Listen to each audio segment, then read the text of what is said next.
Hola, soy la citotecnóloga Ana Paricio y hoy les voy a hablar sobre citodiagnósticos de cuello uterino, importancia y aplicaciones.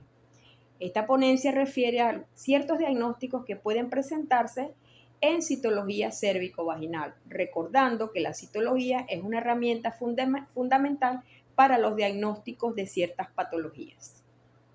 Empecemos.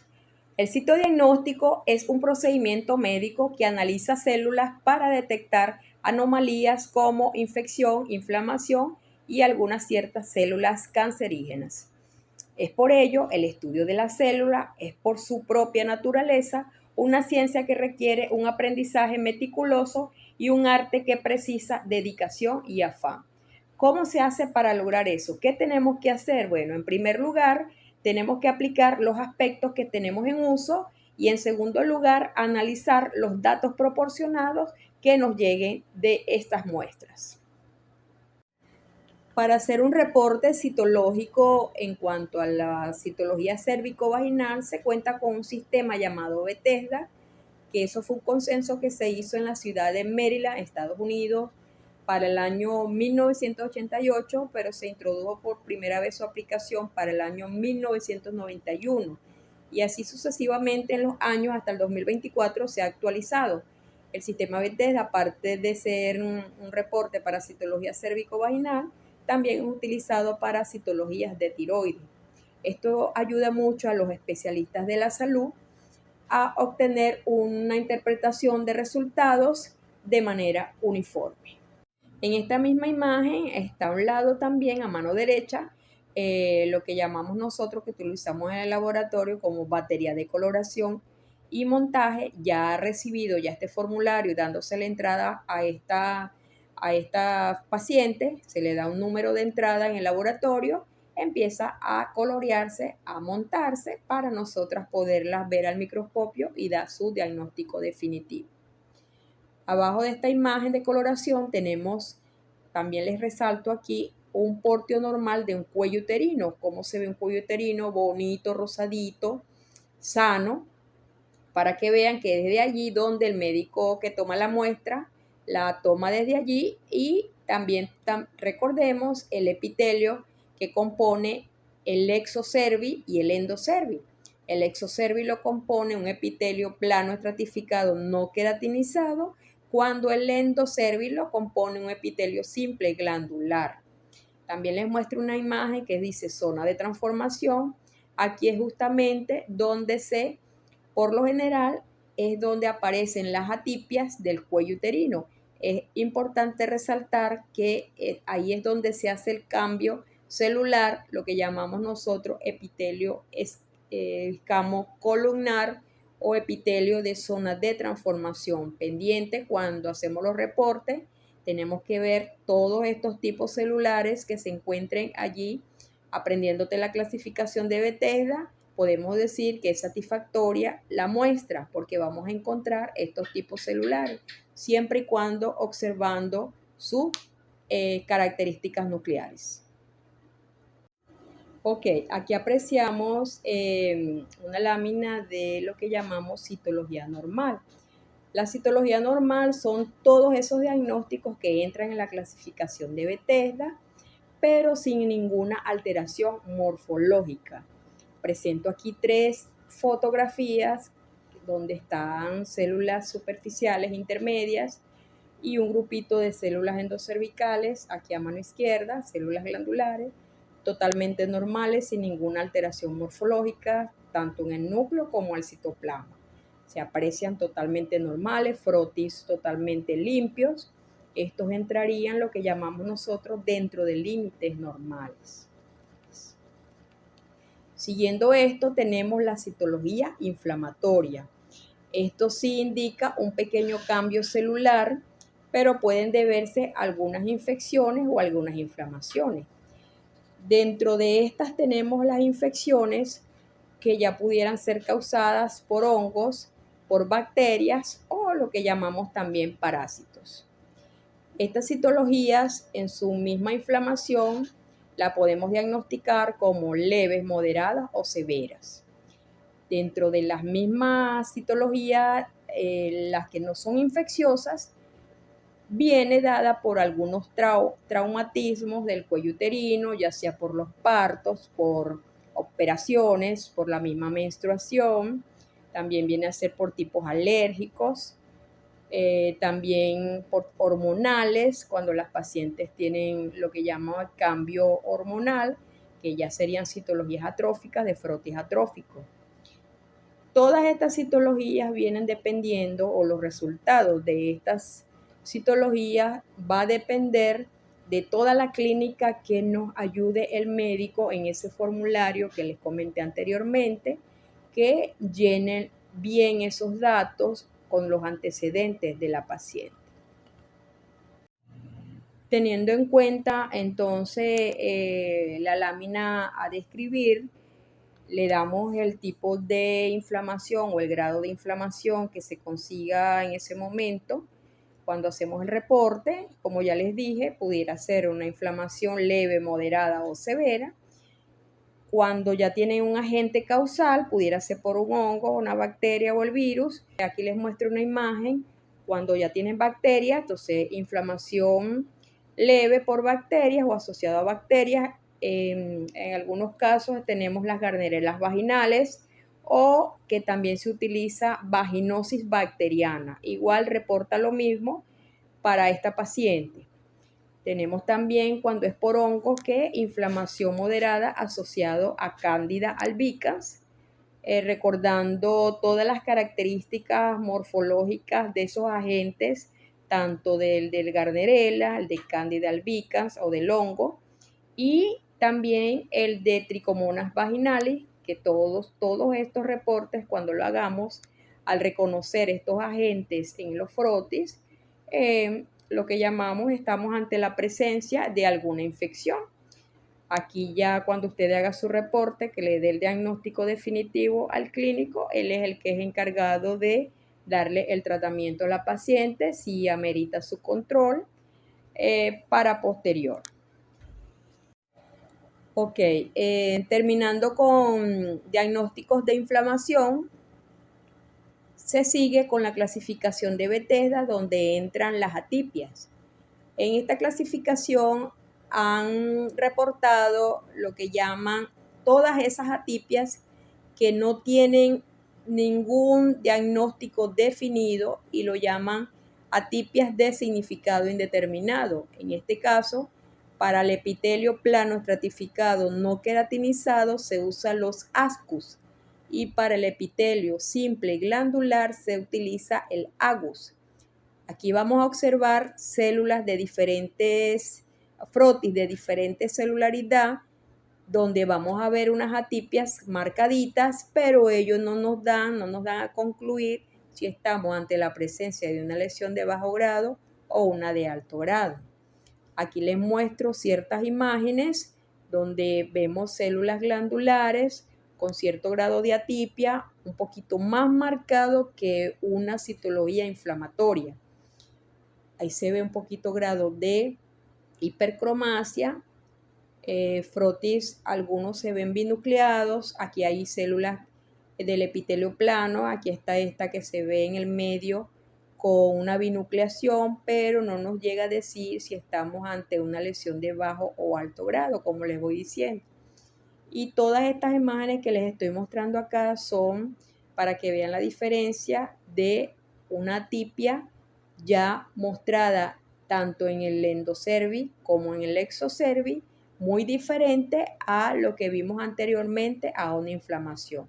Aquí sí se ve un poco más la célula con la atipia. Ok, seguimos. Ahora sí, vamos a entrar a lo que llamamos lesiones intraepiteliales de bajo grado, que esta clasificación de Bethesda incluye lo que son las neoplasias intraepitelial cervical grado 1 asociados a BPH. Para diagnosticar este tipo de lesiones, tenemos una célula característica que nos ayuda a dar el reporte si estamos ante la presencia de esta lesión, de una lesión de bajo grado. Aquí vamos a conocer la célula patognomónica del BPH, que sería una célula madura con sus características que van a presentarse con las alteraciones nucleares y citoplasmáticas, se van a reconocer muy fácil porque ellas van a tener unas cavitaciones perinucleares y van a tener binucleaciones, sus núcleos van a estar muy agrandados, hipercromáticos, eso también lo llamamos nosotros ojo de pájaro. Apenas ustedes vean una célula con estas características, es lo que llamamos la célula patognomónica, que nos va a ayudar a identificar una lesión de bajo grado, como lo es el BPH. Seguimos con las lesiones intraepiteliales escamosas de alto grado. En la clasificación de Bethesda, estos diagnósticos incluyen las neoplasias intraepitelial cervical grado 2, grado 3, todo esto asociado a BPH. Estas lesiones afectan el segundo tercio del epitelio y las células que vienen a tomarse son las células inmaduras. Dentro de estas inmaduras tenemos las intermedias y las parabasales. Ellas van a tener unas atipias más marcadas que las lesiones de bajo grado. Igualmente va a haber mucha hipercromasia, va a haber irregularidad en la membrana nuclear, se van a encontrar binucleaciones, multinucleaciones, y lo que llama también la atención de esta célula es que su citoplasma va a ser muy escaso y su color puede ser orangiófilo debido a la queratinización.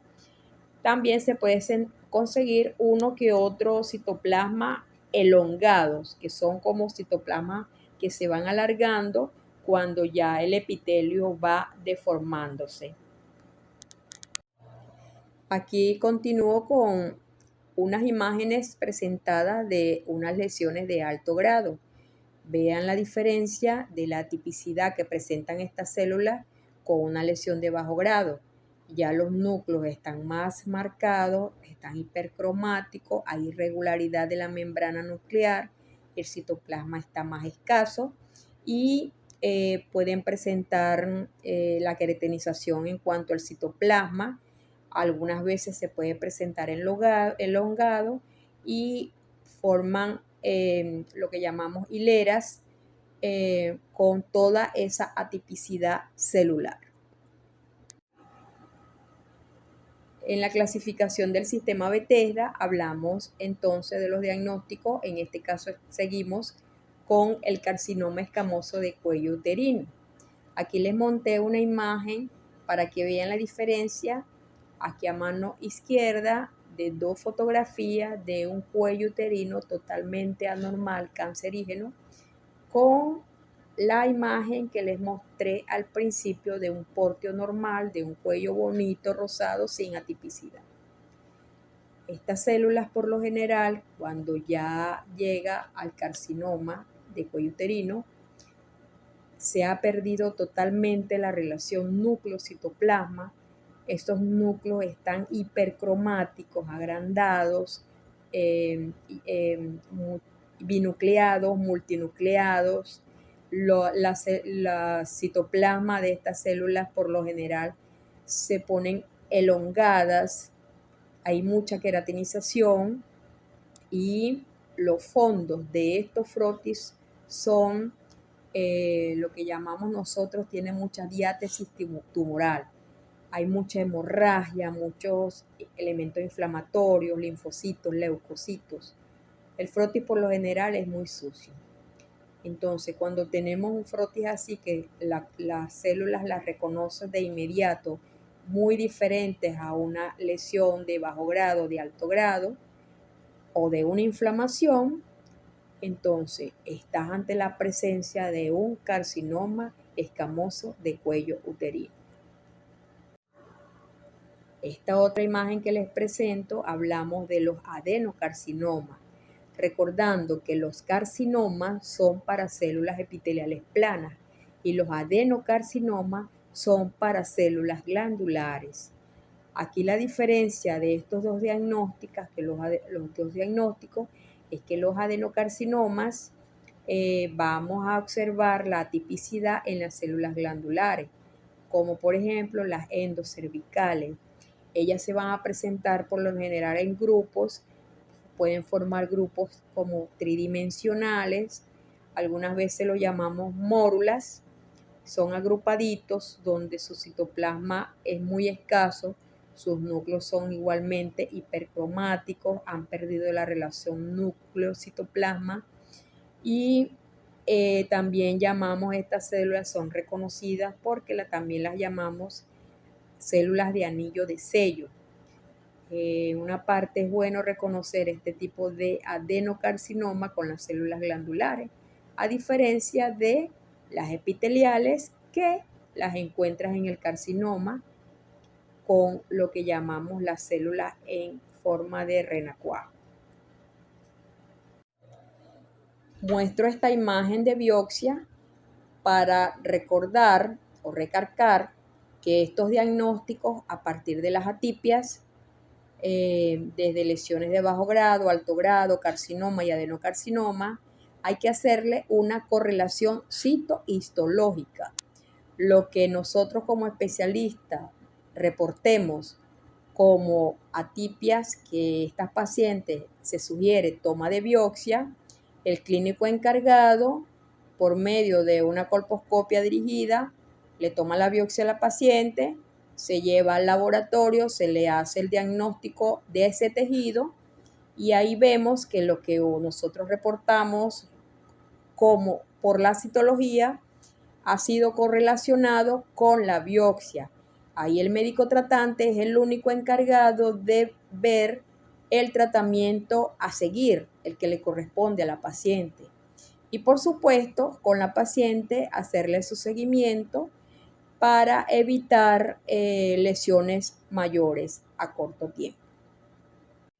Entonces, las recomendaciones serían que una citología detecta infecciones como bacterias, hongos y virus, que detecta lesiones precancerosas, detecta un cáncer de cuello uterino y es por ello la importancia de este método para hacer un buen diagnóstico y ayudar a muchas mujeres a que no lleguen a una lesión más avanzada.